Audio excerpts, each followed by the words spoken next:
this is a Senate where Republicans only expect Democrats to keep their word.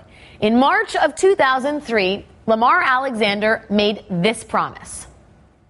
I don't know what happened in the past, but I know what this one senator will do in the future. If there is a Democratic president and I am in this body, and if he nominates a judge, I will never vote to deny a vote on that judge. And if 2 or 3 more senators on both sides would do the same thing, we could go back to more respect for our judicial nominating process.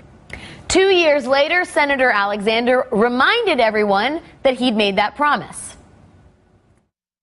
I said 2 years ago that I would give up my right to filibuster a president's nominee for an appellate judgeship, even if it were President Kerry or President Clinton or President Reid or any other Democrat. I might vote against that nominee, but I would never filibuster as long as I were a senator. The right thing, Mr. President, to do is to have an up and down vote on any president's federal appellate judicial nominees.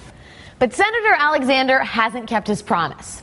The senator made those promises not to filibuster judicial nominees when George W. Bush was president. And, as Jen Bendery writes today in the Huffington Post, here's what has happened under President Obama. Lamar Alexander filibustered Goodwin Liu, a nominee for the U.S. Court of Appeals for the Ninth Circuit in May 2011, and Robert Bachrach, a nominee for the U.S. Court of Appeals for the 10th Circuit in July of 2012.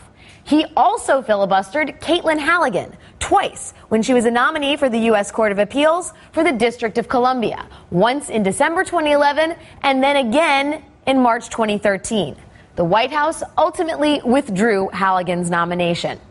Without acknowledging Senator Alexander's contradictions, today his spokesman Jim Jeffries responded by referring to a 2011 statement the senator made after the filibuster of Goodwin Liu. Quote, "The Senate is a body of precedent. Since 2005, in the case of Court of Appeals judges or Supreme Court justices, I have followed the precedent established that year by the Gang of 14. I reserve the right to vote against allowing an up or down vote in an extraordinary case. I consider this to be an extraordinary case."